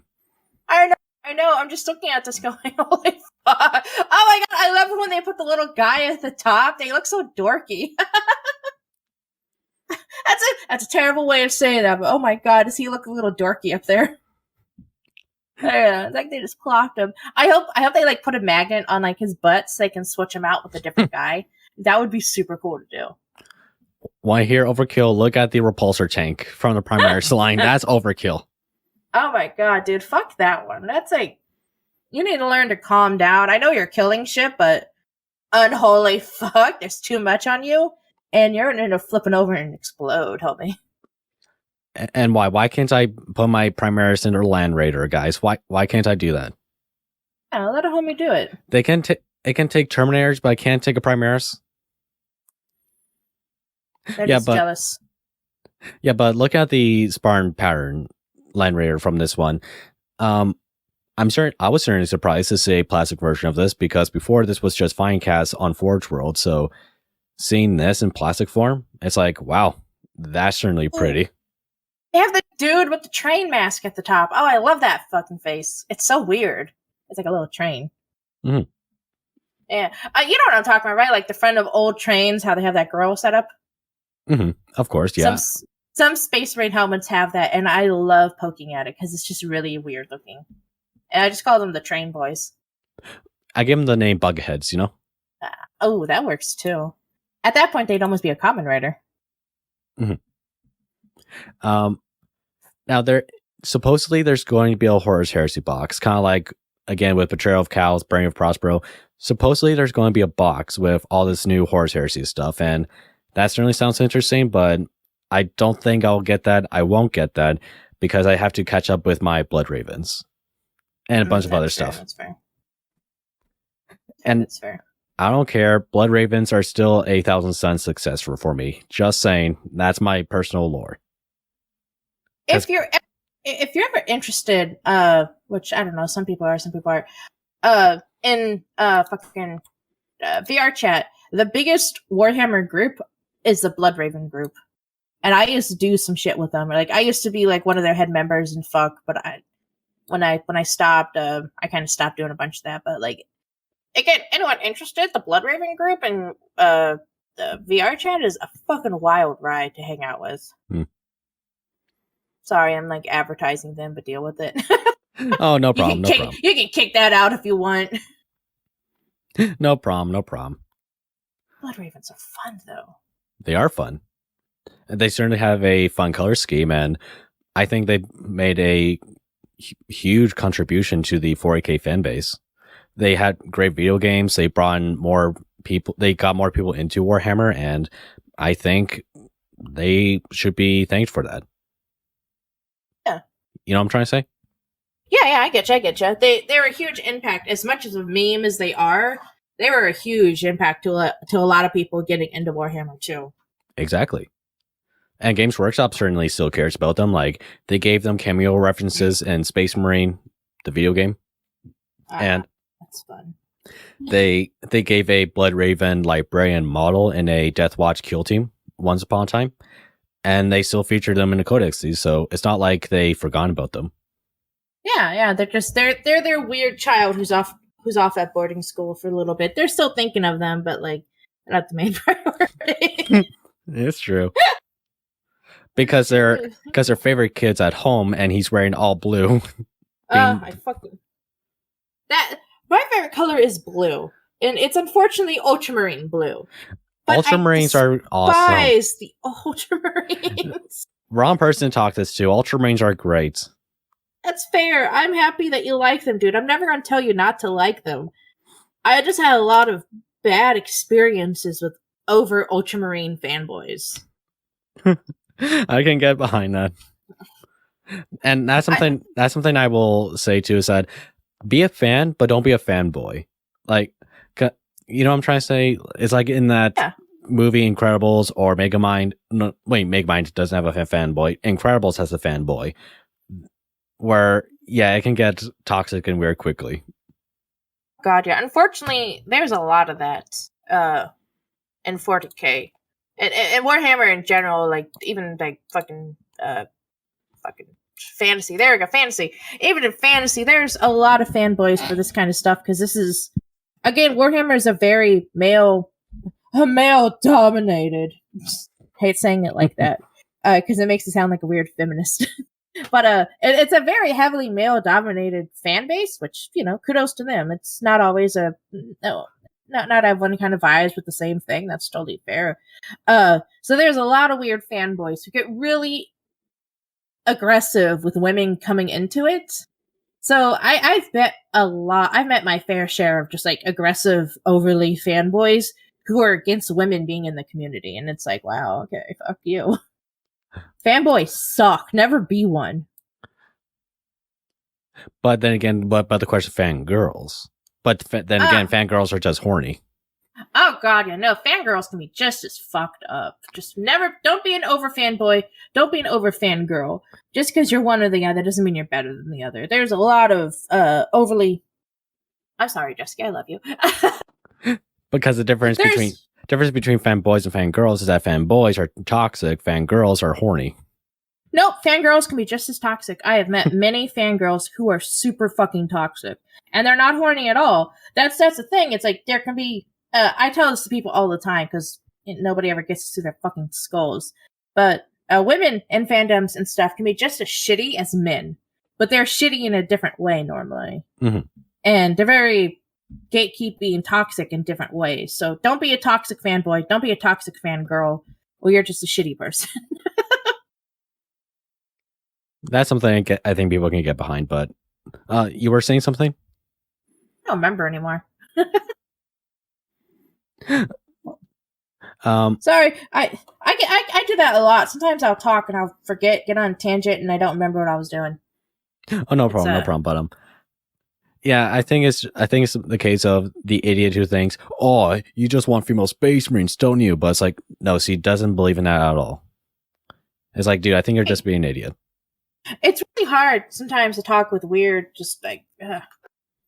So, how do you feel about the salamanders? Well,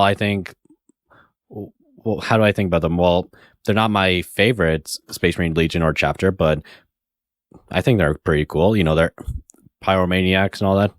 Especially the whole idea about their mutations and all that. I think they're a pretty cool chapter, I think. Yeah, they're a fun chapter. They're really interesting to read about. But I don't. Met many. Sorry, but I just don't think about them that often. Oh no, that's totally fair. But what I was going with that is, I have met many a fanboy who are, for some reason, stuck in the meme zone of the salamanders are the only nice chapter, or the only kind chapter.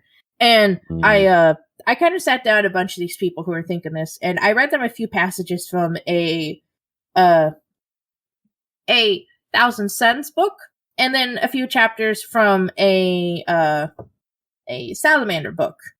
Mm-hmm. And I asked them, tell me which is which. And the passage from the Thousand Suns book was how the Space Marine chapter was kind to its common people, kind to people on a whole different planet, assisting them with getting out of different buildings, taking care of rescuing children to keep them to one other area or one spot.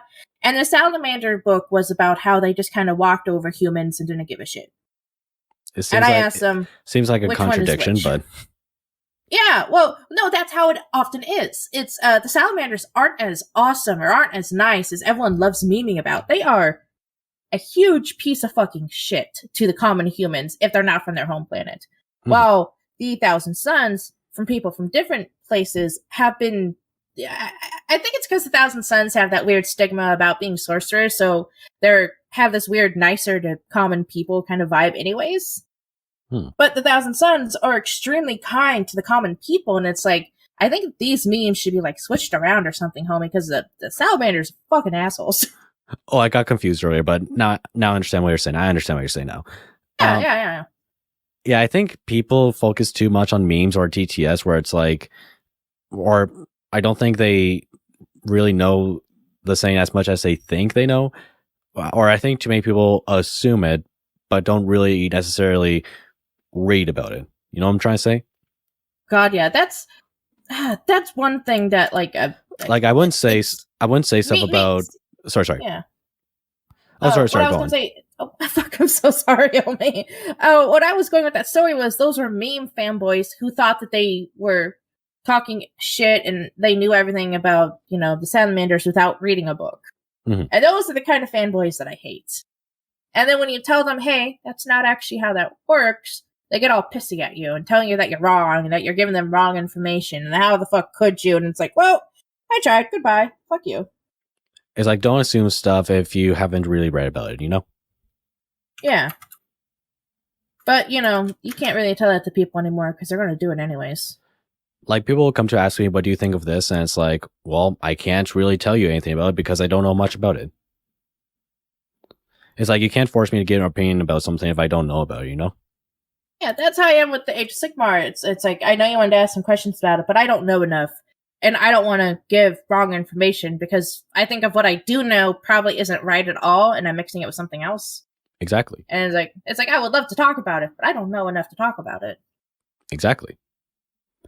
But I think we've reached a good point now where I can actually ask you some questions that people have asked of us, if it's okay with you.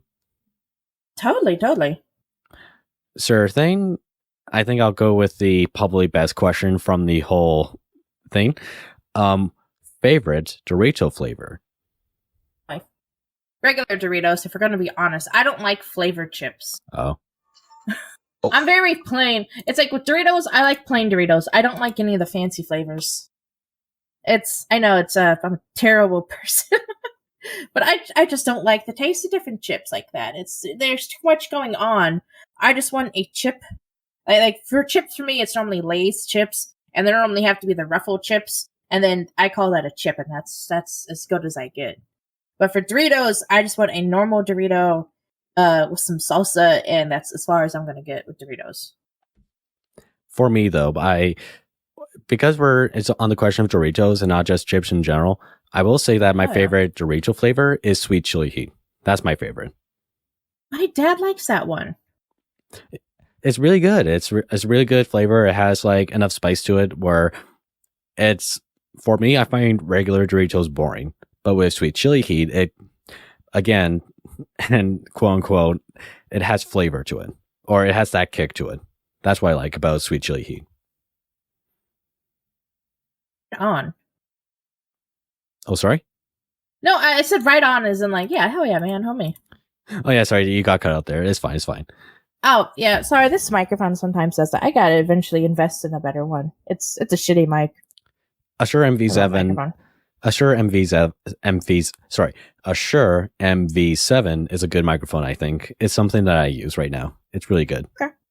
Before I used a Blue Yeti, and it served me well enough. What are you? Oh, fuck. I don't know, it starts with an M.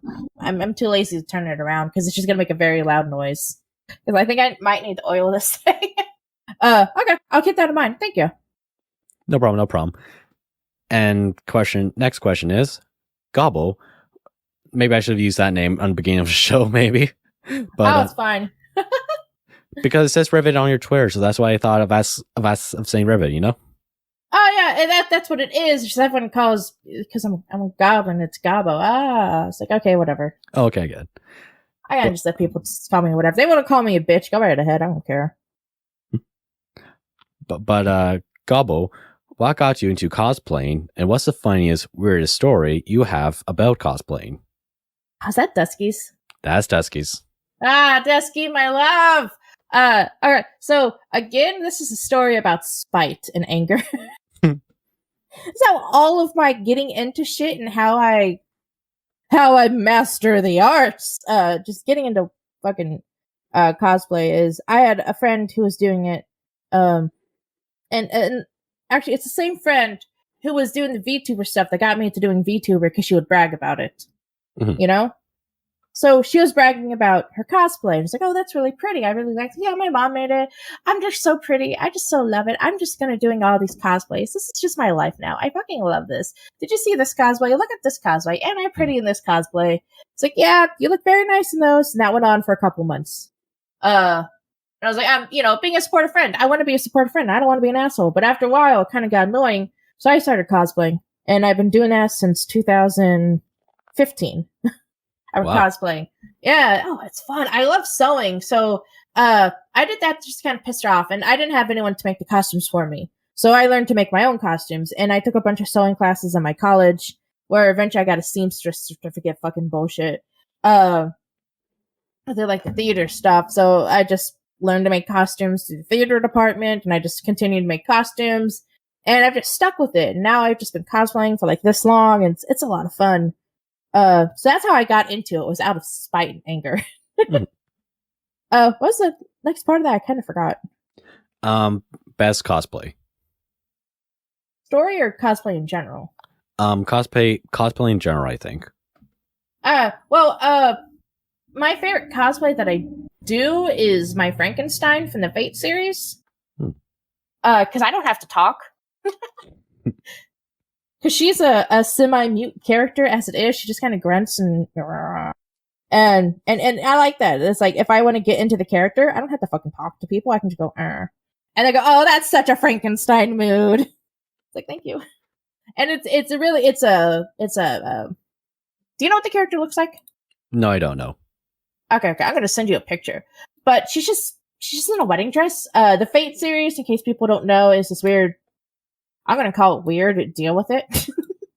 But it's just very strange. I think it started as like I don't know. I think it started as a manga first, and then it became this or that. But it's just a weird kind of gacha game series. Okay, no, there she is. I'm going to send that to you. Have her. It's just a weird gacha game series about different interesting heroes and people in history that they put into this game to fight for the Holy Grail and shit. This is Frankenstein's monster. A lot of the characters are often turned into women for, why.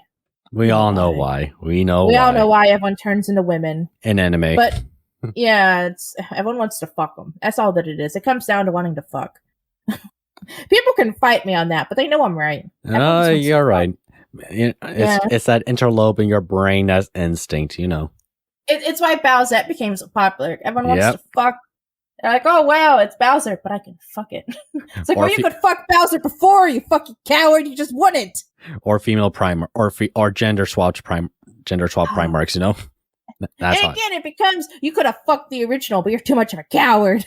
Yeah, no, but it's gay. Yeah, it's a dude. Well, then fuck it anyways. You want to fuck a lady version of a dude? What does that say about you? We know what it says.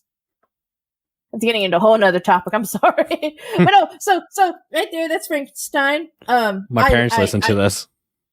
Oh, fuck, I'm sorry. Oh no, I just think about this all. My parents listen to this podcast, but hey, this is my show, but I'm gonna say fuck a lot. I'm sorry. If there were any word restrictions, I'm sorry. No. Keep them out. No, the joke is that they listen to this stuff, but it's like, but for me, it's like, well, then again, this is my show. I can talk about what I want. Hell yeah, fucking hell yeah. Oh shit. So like my favorite thing about my Frankenstein cosplay is actually how big the dress is. Because I use 3 petticoats underneath it, which for those who don't know, a petticoat is an underlining dress form. It fluffs out to give the dress its shape. So I use 3 petticoats and a hoop skirt, which a hoop skirt is it's normally a thin material skirt with some hoops to give it shape, to keep that really rounded shape. It's normally what wedding dresses have underneath them to keep them that nice shape, and ball gowns and stuff like that. So I'm all sorts of fluffed up underneath my dress. I don't have to talk. I look pretty. I'm in a cute wedding dress. I'm in cute heels that have like armor on them. I'm adorable, and that's what I love about this cosplay. So Frankenstein, that's my favorite cosplay. No good stories on her yet, which I'm very happy about. Nobody has been a creep to her, which I used to cosplay May because I look very much like May from Overwatch. A similar body shape and stuff. So it was really easy to cosplay her. But I had a lot of really creepy dudes calling me Milady and their waifus. And so I retired that because people made it creepy. Like, hi, I like her costume. Oh my god. The stories. Another time. But I have a terrible story on a guy calling me his waifu and how I bought a dick plush to keep him away from me. Oh, God. Yeah. That sounds interesting. Richard saved my life that day. So I'm just gonna give a synopsis. I'll tell a big story this one day or another. But the synopsis is I was May, Overwatch May, casual her normal outfit, everything attached and stuff. And this guy just kept calling me his waifu. I was like, May is such my waifu. She's such a pure waifu. You're just like my waifu. Will you be just a weird dude who would just follow me and my friend around? And every time we tried to lose him, he would find us again. It was such a fucking creeper. It sounds like an idiot. Sounds like an idiot. It's like I called security. I asked them to help. And like, well, he's not doing anything. And so they didn't help. And I can't be an asshole because I don't want to be seen as that crazy bitch yelling at people at a con, right? Mm-hmm. So we tried to ignore him. We went over to this, and he just kind of kept following us, trying to buy me posters, trying to buy me toys and figures and shit the whole way. I should have grabbed those though. But no, I didn't want to lead the dude on, so I just kept ignoring him. And I saw this really dumb dick plush. I'll send you a picture. This really dumb dick plush. And I was like, that's super cute. I want it. Then the dude was like, my wife would never buy that. So I bought it, and like it ended up pissing him off.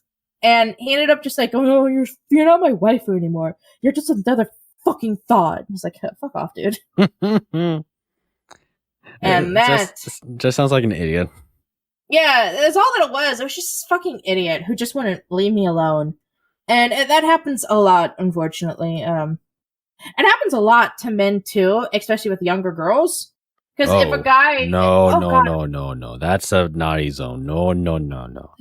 Okay, but it's not what you're thinking. So, I have a lot of cosplay friends, men and female. And I had a guy cosplayer, a friend. He's a very attractive man. He looks he's hot. He's fucking hot. I'll just say that. He's just a hot guy. And he does really hot cosplays of really hot characters, right? A hot guy's a hot guy. Yeah, hot guy's a hot guy. It's just what it is. So he was doing some cosplay of some character from that Sky High anime, the My Hero one. I'm calling it Sky High. What it is to me. He's doing some cosplay from there, some dude with wings or some shit or another, and a bunch of young girls keep harassing him, keep trying to touch him, keep trying to grab his ass, and he has to keep shooing them off because they're young girls. They're like under 15 and shit. Oh fuck. And he's like, please stop. And these girls were just, they thought it was funny because they thought he was being in character. So they were just continue to harass him. So yeah, young cosplay fans at conventions are just as creepy as weirder older neckbeards in conventions. And it is unfortunate because these young girls would just not leave him alone, and he ended up having to hide and change out of his cosplay for the day because they just kept harassing him. It was just different groups of these girls harassing him because he was just a popular character, and they just, I don't know, people don't know to keep their hands to themselves. It's like, cosplay's not consent, dude. What the fuck? And it's a weird story there, but it's, sorry, yeah, there's some cosplay stories in case that was also needed in there, huh? Oh, no problem. And I will say that, yeah, don't do that to people in general when they're in costume. For one, you're creeping them out, and for two, it's like you're ruining everyone's time, right? So it's like, just don't do that kind of shit. It's not okay for both parties. And yeah, and I feel sorry for the guy too, where it's like his time was ruined because he had to change out, because it's like, oh, if I do something, they might, this could lead to a domino effect or something like that, where it's like, hey, just leave me alone, kids, because that's what they are to him. kids. He couldn't lead it's like, he's not going to lead these kids on. He told them to stop. They wouldn't, so he kept walking off. And these girls just kept following him, and it's just more girls ended up joining in later. He eventually lost that group. That group it was another group came back and just were just touching. Like, one of them groped his dick. And it's like, dude, they're young girls too. So he had to walk out because it's like, I don't want this on me. I don't want any of this attention. I don't want the shit. No. Because what if one of them tells their parents? Exactly. And then he's seen as a pervert even though he's not doing anything. Exactly. So he's just walking off, and he just changed. And it's like fuck off. It's like fuck off. Yeah. Leave me alone. Leave me alone, you fetus. It sucks because it was such a good cosplay, and it was one of my favorite that he did when I was with him at the time. Oh god, people are terrible. I did do a Tech Priest cosplay before. Awesome. And I wore a metal breastplate that actually smushed everything down, and I had a voice changer, so I just sounded like a guy, like a robot guy the whole time. And it was my favorite cosplay because nobody bothered me. until I took my people would ask about it, people would take pictures of it, but they thought I was a guy under it. So they just kind of walked off. But then eventually when I had to take it off to like eat something, some people found out I was a girl under there, so I kind of got honed after that. Oh, that's not funny. I didn't mean to laugh by that. No, it's fucking hilarious now. At the time it wasn't, but now it's one of those funny stories I just love saying. It's like, oh, I was invisible for a while. I felt love. I felt ignored. It was beautiful. Yeah, that's how that shit works, though. It's unfortunate, but that's what happens. There's idiots everywhere, and idiots just need to know that your idiocy is not wanted here. Oh god, yeah. Please stop. Don't touch me. Don't smack my ass when I'm in cosplay. I was in Ursula cosplay before, and that happened a lot. Oh god. Mainly because like I had that back area padded too to look really nice, so it was a lot of smacking. It's like, disgusting. I hate my life. That's right? disgusting. Like, I fucking hate my life right now. That's disgusting. And conventions are fucked. People are the worst, but there's a lot of good people too. I think I mainly just have bad stories because those are the ones that stick out. But I've had a lot of good experiences too. I've met a lot of good people through cosplay. I've joined some really good communities because of it, and I have learned a lot of new skills because of cosplay. But unfortunately, bad stories are the ones that are funniest, and they stick out the most. They are. And they're the ones that get the most giggles. And it's like, well, I'll tell a bad story if it gets people laughing. Mm-hmm. But moving onwards, I think cereal first, then milk, or milk first, then cereal. It depends on if I have any milk left. Like if I just have a little bit of milk and I know I don't have that much milk, I'll do my milk first, then cereal. But if I know I have a full carton of milk, I'll do cereal, then milk, because I don't care how much I'm using. Well, for me, I haven't had cereal in like 2 years, I think, because my breakfast consists of an apple and an English muffin. That's my breakfast. Yeah, look at you being an adult. I haven't had cereal for years, but all the times I have cereal, I've never did milk first, then cereal. It's always put in the cereal, then put in milk, because at least with something like cereal, if I were to put in the cereal first, I can measure out, okay, I want to eat this much, then can pour in the milk just so it's enough. But if I were to put in milk first, I don't know how much cereal I would need. It's like, I might put in too little milk, or I've put too much milk in. But by putting in cereal in first, you can determine that. You can determine, okay, this has very little milk and this has way too much milk, you know? Yeah, that's fair. I think that's kind of how it is with a lot of people. It's kind of normally what they do it. And if you do it the other way, you're a fucking monster. But it's fine. I'll take being a monster. I'm a monster. Oh. Well, no, I'd only do milk first because I like seeing how much milk I have. And then I'll just put the cereal on top of the milk. Because I like the bottom of the cereals to get all soggy first. And I like the top staying dry. So I don't like pouring the milk on top of the top. Because then the top gets wet. It's like, but I want that dry first. Mm-hmm. It's a weird way of thinking. But anyways, next question, I think. What's your best tabletop RPG story that you've personally experienced? Oof. I'm going to be honest with you. I don't play a tabletop. Like, D&D. So I don't have any. I certainly have my stories, but I only started playing a game recently, and I've already told one story in a podcast. This was Naerina's podcast. Well, the podcast with Naerina in it.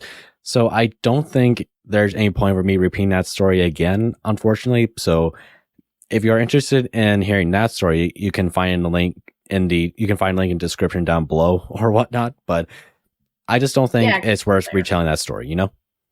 Fair, that's fair. And I'm not I get a lot of hate for this. Because I used to like D&D when I was younger. Like, I like the idea of D&D, but I've never played it when I was younger because I'm going to give my age away. I grew up in the late, middle 90s to 2000s. I'm almost 30. But I grew up in that area, and I grew up in that time where D&D was heavily made fun of. I'm 24. You're good. Oh, hell yeah. I'm still older. But yeah, so it's like, I grew up in a time, in a place, in a terrible dimension, where D&D was heavily made fun of. If you liked it, or if you even talked about it, or if you were caught reading anything about it, you're made fun of because you're a fucking loser dork. Yep. And that's just how that shit worked when I was younger. And I like the idea, I like the concept. I read a bunch of books about it, but I never played the tabletop. And I made the attempt to play, but I got really bored. I didn't know it was that boring. Which I know everyone's going to be so upset about that, but I played for like once or twice before with some friends, and I sat down, and our GM, he was good. He was a good GM, good guy, fucking amazing what he did. But I just got really bored waiting, and I was on my phone most of the time, or I was reading another book. I was listening to everyone. I knew what was going on. I just got bored waiting. So I don't like D&D because I just get super bored. And I don't like the turn-based thing either. So it's actually why I don't like Pokemon, because I don't like turn-based stuff. I know, I'm a monster. Oh no, it's fine. Oh no, you're good. You're good. So yeah, I'm sorry, I can't answer your question because I have no stories because I just don't play. Though I will say I am playing D&D now. Like, I'm playing more of it now, and Chrono, one of my buddies online, he's been running a really fun campaign. So hey, I'm enjoying the game again. So go ahead. A friend of mine wants us to do. He wants to DM a shit. What the hell is it called? Whatever the hell the Warhammer version of a. There's a bunch of them. Fuck. He wants us to do some Warhammer version of it. And we rolled our characters because none of us wanted to make our characters. And I'm this weird, psychotic, hive worlder. like drug addict hive worlder. So I get to pretty much just play a goblin. And I'm like, I'm okay with this. This fucking sounds fun. I'll be an obnoxious piece of shit who's constantly addicted to drugs. I'm going to put my entire team in harm's way so I can get my fix. I'm fucking down for this shit. We haven't started it yet, but we made our characters. I'm very excited to get working with it because I maybe this will be fun because I get to be obnoxious and if it's waiting around, at least it'll be somewhat enjoyable waiting around. But I don't know. Maybe I'll get bored of it as well. We'll see what happens. Of course. Yeah. So again, sorry, no good stories because no good stories. And as for me, I've already told my story, so I'll link to that story in the description down below if you're interested. To the person asking. But final question actually, and this might be a little fun one. Gobo, why won't the pain stop? I refuse to allow it to stop. Well, I think, buddy, is that people need to understand that pain helps you grow. You need to grind in life, and grinding is not easy. So even though it hurts now, and even though the game of life might be still in hard mode, it's going to be worth it once you beat it. Because sometimes life is like Dark Souls. You're going to get fucked up a bunch of times over. Oh, philosophical and shit, and mine is just threatening. It won't stop because I won't allow it to stop. You must fucking pay the fee first, bitch. I'm just saying random crap. I don't know what I'm doing. Hell yes, dude. Fucking rocket. But anyways, I think we've reached the end of the show, but would you like to say anything before we call an end? Can I do an obnoxious promo for myself and be that much of a piece of shit? Go right ahead. Fuck yeah. Hey, motherfuckers and bitches and everything out there. Do you like weird goblins? Do you like goblins who like screaming in the middle of a stream and sometimes break their microphones? They totally need a new microphone because everything's fucked. Well, do I have a goblin for you? Hi, I'm Rivette Goldie of the Golden Goblin Entertainment Services, and you should watch me on Twitch at the golden _ Gobo with 1 B, because I fucking hate with 2 B's, and watch me because I'm probably worth it. Audible wink. Wink, wink, nudge, nudge. I love doing audible winks. That's it. That's all I got. That's my spiel. Oh yeah, and play VR chat, people. It's fun. You enjoyed me, and we'll be weird together. But yeah, thank you for coming on to the show. Oh, Toads McCoats, thanks for having me, homie. I think I'm going to get some food after this. I'm hungry. And no problem. And if any of you liked this video, make sure to subscribe, hit the bell notification button. There's a new podcast every month. And until then, yeah. And until then, I'll see you all next time. Later. Woo!